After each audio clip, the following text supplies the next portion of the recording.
Bien de Mi- bien, como diría el querido Berugo Carámbula, ¿no? En aquel programa tan famoso, acuñando una terminología o un giro idiomático típicamente uruguayo, el bien de bien. Pero resulta que Uruguay está mal de mal, mal de mal.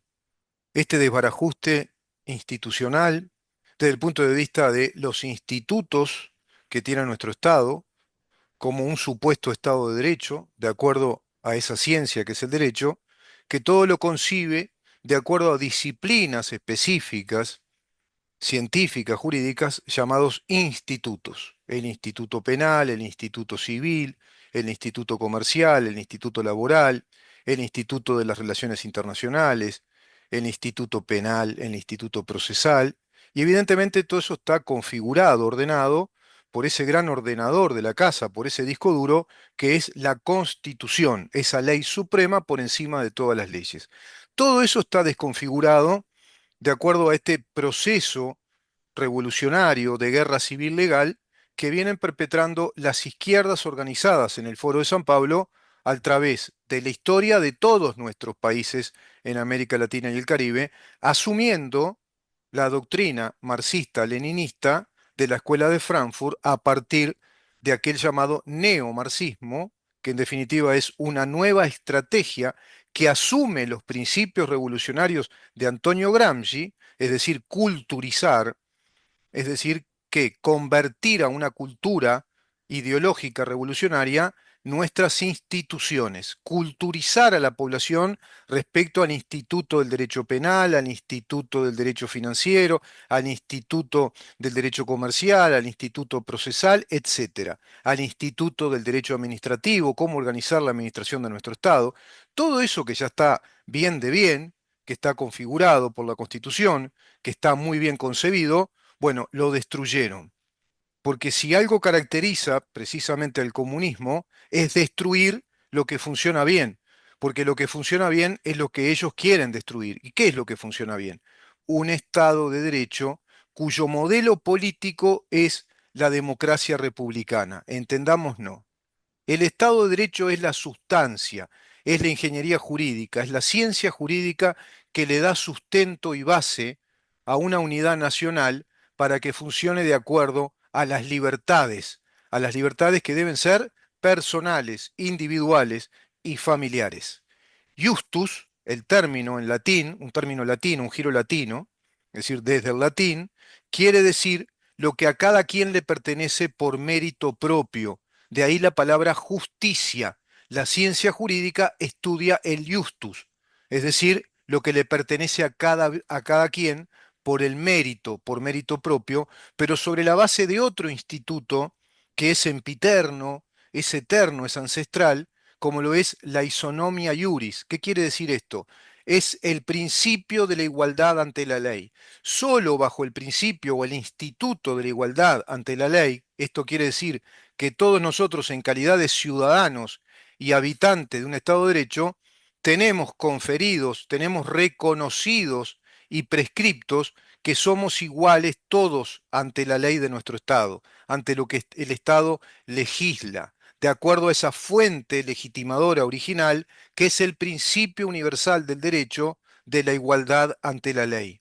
Esa igualdad ante la ley nos plantea que somos iguales con nuestros derechos y nuestras obligaciones y que hay un orden jurídico que protege esa igualdad ante la ley y que hay a su vez un poder que es el reducto final que le da el sustento y la razón de ser a nuestro modelo democrático de libertades en un Estado de Derecho, como lo es el poder judicial, que debe ser el poder, el único, que tiene precisamente eso, el poder, la jurisdicción de administrar o aplicar justicia. ¿Qué quiere decir esto?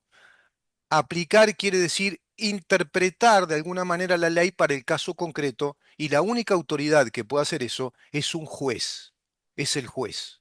Artículo 12 al artículo 23 de la Constitución de la República, el libro de los principios generales del proceso en el Código General del Proceso, y así también se sustancia en nuestro Código Penal. Todo esto desconfiguró el Frente Amplio durante sucesivos gobiernos porque ellos están desarrollando la revolución pacífica o la guerra civil legal. Estamos en guerra. realmente estamos en guerra. Tengo acá un texto que me envía mi querida amiga Mercedes Vigil sobre una carta que una vez le envió Albert Einstein a Sigmund Freud, una carta a mi criterio retórica, donde todavía en ese entonces Albert Einstein experimentaba el asombro moral por el estado o condición de guerra de la humanidad ya en ese, digamos, periodo histórico de las potencias nucleares.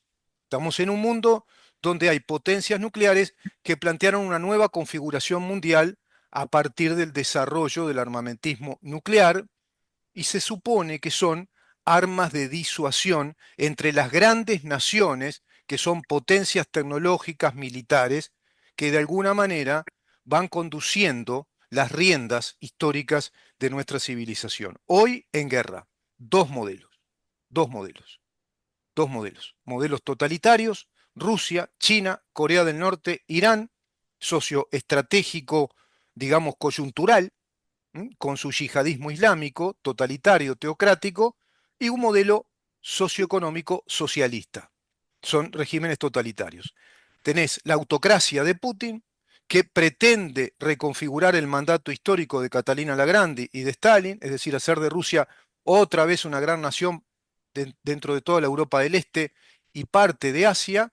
Tenemos a la China imperial colonial con el modelo del Partido Comunista Chino y Corea del Norte, su protegido, complicado protegido, que a veces se les va de las manos, como es el hipermilitarizado régimen dinástico de Corea del Norte. Y en América Latina tenemos el Foro de San Pablo con sus casas icónicas irradiando toda esta peste, como es Venezuela, Nicaragua y Cuba, pero por supuesto congreso tras congreso y a su vez talleres, convenciones, las 24/7 en América Latina y el Caribe.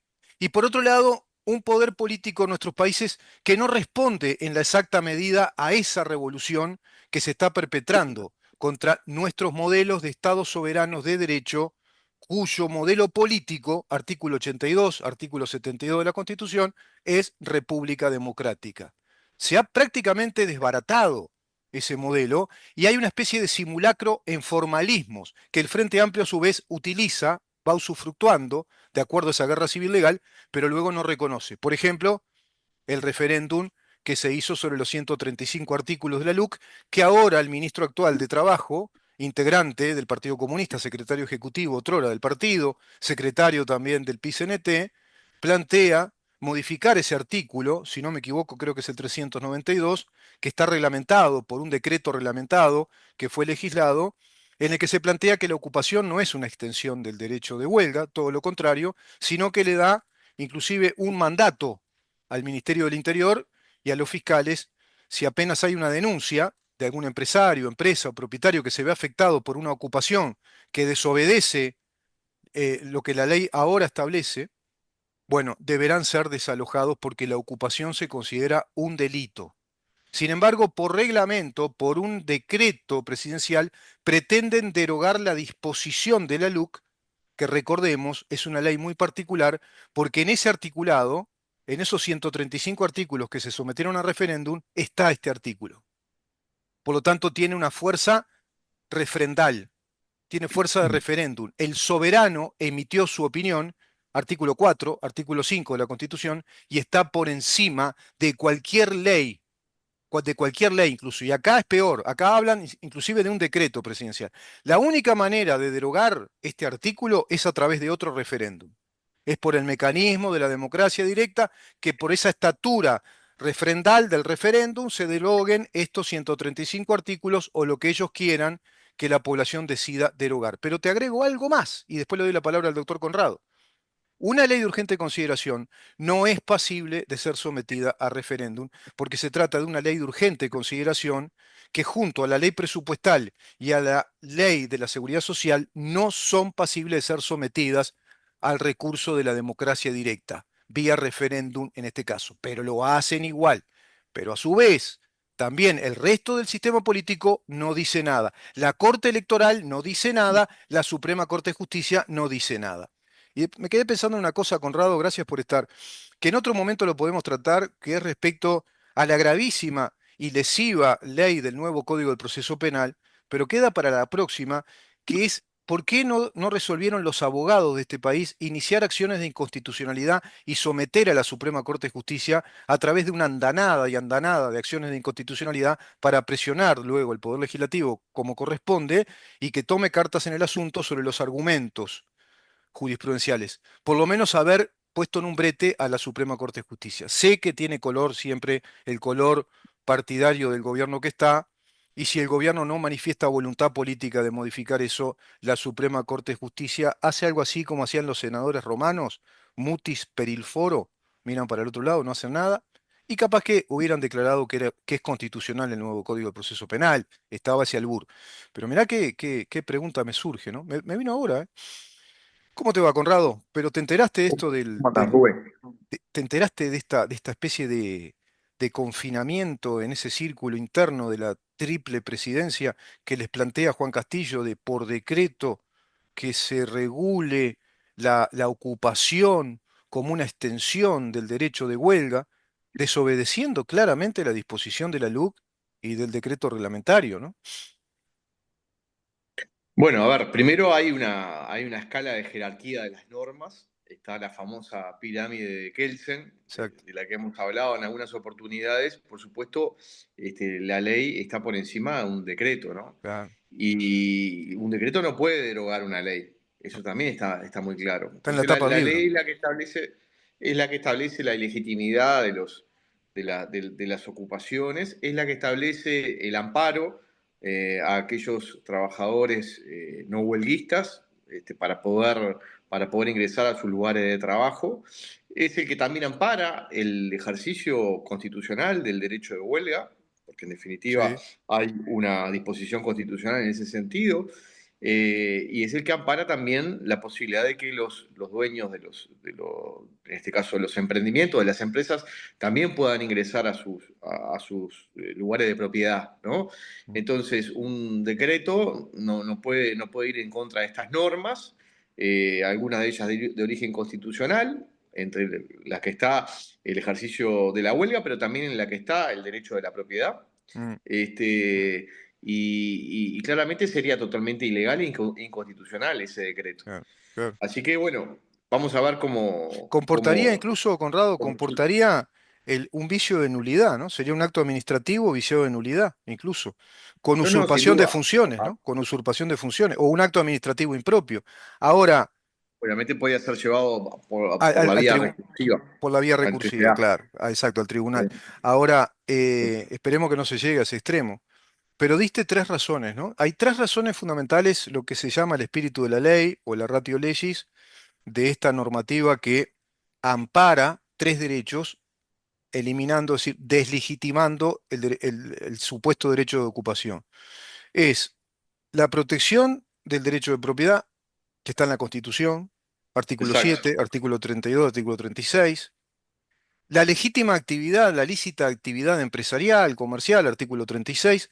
Es decir, segunda razón, ampara el derecho del trabajador, porque ese trabajador, si quiere trabajar y no adherirse a la huelga, es porque tiene la libertad de hacerlo, no adhiere a esa plataforma de la huelga, a esa reivindicación, y a su vez protege su día laboral, es decir, cobra ese día de trabajo, lo protege también en su salario, protege al trabajador, ¿no? exacto. Ahí hay dos razones. Y la tercera razón es la huelga, protege a la huelga. Es decir, la huelga confinada en su naturaleza, la que le pertenece, que es plantear Sí, su reivindicación como una medida extrema de presión que los trabajadores organizados en un sindicato tienen ante los empleadores o empresarios. Artículo 90, perdón, convenio 98, en el artículo 4 está claramente formulado esto también. Están violando el artículo 4 del convenio 98, así como Uruguay lo viola en el sistema en sí, que yo siempre analizo acá, el sistema rígido ahora, corporativo de los sindicatos, que no reconocen la libre disposición de las partes, la libre voluntad de las partes en las negociaciones, ¿no? Para que luego sí, resulte de sí. esa negociación una especie de Ahora acuerdo. ¿Mm? te agrego otra cosa más y para también denotar la contradicción, ¿no? La flagrante contradicción. Fue en un gobierno del Frente Amplio que se estableció la prohibición de la ocupación de los lugares públicos, en verdad, de las instituciones públicas, ¿no? estableciendo ahí que justamente que la ocupación no es digamos, una extensión del derecho de huelga, ¿no? Para Ah, los lugares públicos no lo es, y parece que para los particulares privados sí lo es una extensión del derecho de huelga, ¿no? ah, Entonces la grave contradicción en la cual ah, ingresa el propio Frente Amplio, de haber establecido por decreto sí. en uno de los gobiernos del Frente, no recuerdo ahora bien el año, si fue Fue en el cuando 2010 o 2011. creo que fue en el gobierno de Mujica, cuando aquella ocupación que se intentó hacer Sí, en la Suprema Corte de Justicia, ¿no? yo creo que fue ahí, creo que haber sido Creo que fue por ahí, 2011, sí, que bueno, que se estableció justamente que la prohibición de la ocupación de los lugares, de las instituciones públicas, ¿no?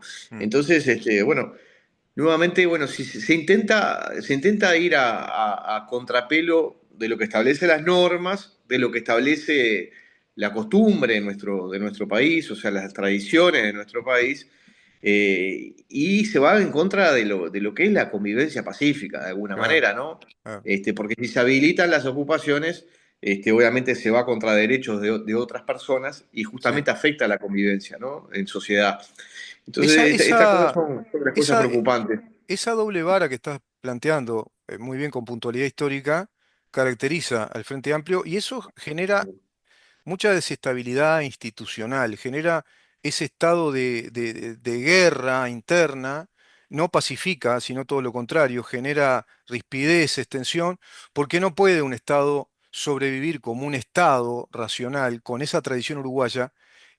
¿En qué está basada esa tradición uruguaya a la que vos siempre remitís? Para mí está basada en la estabilidad del cumplimiento de las normas, en la estabilidad de Bien. una ley que obedece, tiene que obedecer y obedecía siempre al principio de igualdad ante la ley. Somos todos iguales, no puede haber doble vara. No puede decirse acá sí se aplica la ocupación en la actividad privada, no, en lo público no, el Estado no lo pueden tocar. Doble vara, ¿no? Bueno, eso lo que va a generar es una tensión social, porque hay incongruencias, hay inconsistencia y hay inestabilidad jurídica. Ahí hay otro ejemplo de cómo ellos rompen con el Estado de Derecho, no les importa el Estado de Derecho. Llega a decir Constanza Moreira hace pocos días, a nosotros, la gente de izquierda, no nos tiene que importar el agravio o algo así, o la agresión contra la propiedad privada, porque somos de izquierda. Está todo dicho. Sí, sí, hasta cuando les tocan la propiedad De privada de ellos. ellos, ¿no? Sí, sí. Sí, Cuando como les pasó toca la con propiedad privada de ellos, ahí es donde saltan, cómo ¿no? saltaron en Conexión Ganadera. Sí. ¿Cuántos zurdos habían metido en Conexión Ganadera, no? Ah, sí. No, y Mirá, mirá, algún, y mirá alguno, si les hackearan las cuentas millonarias que tienen. algún ex militar, de izquierda, porque Mm. también los hay, Sí, ¿no? Y claro, los hubo claro. históricamente. Un ex militar de izquierda con mucha plata metida en Conexión Ganadera, ¿no? Millones de dólares, ¿no? Lo que Mm, llama también poderosamente la atención, ¿no? mm. Este, Ubaldía estaba cuando, también. cuando, Hay mucha cuando, gente famosa de izquierda metida en esas sí, inversiones. sí, y estaba Daniel Martínez también, el ex Claro, intendente de Montevideo. sí, Pero también a uno le llama la atención, ¿no? Cuando se sale a hablar en los medios, quien fue el director, el presidente de la JUTEP en su momento, el último gobierno del Frente Amplio, hablando del tema del lavado de activos y que el gobierno anterior, no hizo determinadas cosas para poder generar nueva normativa, para poder perseguir el delito del lavado de activos, etcétera, etcétera. mm. Pero cuando sucedió esto de Conexión Ganadera, yo no lo vi declarando y hablando más sobre el tema, ¿no? Fervorosamente, activamente, sí, sí. Del tema lavado de activos y si eventualmente podía existir esa configuración, ¿no? Claro, Ya vuelvo a decir, ¿no? mm, Eh, funcionarios públicos que tienen, o ex funcionarios públicos que tenían inversiones multimillonarias, ¿no? claro, Entonces, claro, bueno, claro, la ley siempre tiene que ser pareja para todos seguro. y en todo caso la normativa se debe de cumplir. Porque Y eso eso, pacifica, eso es lo ¿no, Conrad? importante. Eso pacifica la sociedad, pero además es un factor integrador. Regla de Al juego sentirnos todos iguales, con las reglas de juego claras claras y digamos, parificadas, sin nombre y igualitarias, apellido, ¿no? No, claro, no, no claro, armadas, para que entren en la horma del zapato de alguien, ¿no? exacto, Entonces, exacto. exacto. Este, de eso se trata. Pero hablando de todo esto, yo te venía escuchando Mm, básicamente del tema del sistema de justicia en mm, general, ¿no? Para mm, ponerlo en ese ámbito. mm, Yo creo de fundamental importancia, y lo hemos hablado muchas veces, es el tema de la revisión del Código del Proceso Penal, sí, ¿no? Lo hablamos muchas veces. mm, Han existido críticas en los últimos días, críticas que están muy bien basadas en argumentos jurídicos. sí, He escuchado con mucha atención al penalista Germán Aller, mm. un connotado penalista, Sí, catedrático de la Universidad de la República, el doctor Aller, hablando digamos, de normas, normas que existen y no se aplican en la práctica y normas que no están bien definidas por el Código de Proceso exacto. Penal, ¿no? Sí, sí. Por lo tanto, yo soy de la idea, y en ese sentido vamos a proponer Mm. la creación de una comisión especial en la órbita de la Cámara de Diputados para la revisión del Código General del Proceso. Desde el punto de vista también del Código del Proceso Penal, perdón. El Sí, Código sí, del sí, del Proceso nuevo Penal. Código de Proceso Penal. Que yo te diría, yo Sí. leí el artículo de Haller, está muy interesante, habla de vaguedades, ¿sí? Habla, claro, hay disposiciones muy genéricas, como hacen ellos, siempre legislaron muy vago, pero te diría, mira, especificando el tema, la parte primera del código, que son los enunciados generales, eso está bien, pero es una engaña pichanga, porque el que lee esa parte dice, ah, está todo bien, pero ¿qué pasa? A partir del artículo 45, cuando establece las disposiciones de la formalización fiscal, donde ahí inciden los fiscales directamente a partir de las denuncias penales, del artículo 45 al ciento y pico largo, se me fue ahora la cifra, pero ponele que es hasta el 170 y pico, está formulado con mucha vaguedad todo el sistema de la formalización fiscal que absorbe, digamos, la denuncia a través de la formalización fiscal. Eso es lo que yo siempre insisto en eso, es lo que hay que modificar. No se trata Ujú, de derogar todo el código, porque después la parte del juicio corresponde a los lineamientos de la Constitución, pero ya es tarde, Conrado, ya se llega tarde porque absorbieron los fiscales a través de lo que el Código Nuevo concibe como un proceso fiscal acusatorio adversarial, así lo llaman. ujú. O sea, Sí, pervierte la naturaleza de la presunción de inocencia y de que no sea considerado reo ante la justicia, sino que se deberá demostrar lo contrario a través de juez competente, dice la Constitución. O sea, ujú. es el Poder Judicial que debe asumir la denuncia. ¿Te acordás? Antes se denunciaba inmediatamente un juez de instrucción, un juez diligencial, habría a aquel llamado presumario, a mí El nunca me gustó el sumario. término presumario, me parece que es Mm. más bien una etapa inicial, Eh, indiciaria, donde ese juez, en la órbita del Poder Judicial, cumple con las premisas del artículo 15-16, estableciendo que hay una carga probatoria suficiente para que se abra una causa penal. Y ahí se iba, ¿te acordás? A un aleatorio, un sorteo que se daba dentro del Poder Judicial y se designaba el exacto. juez de la causa.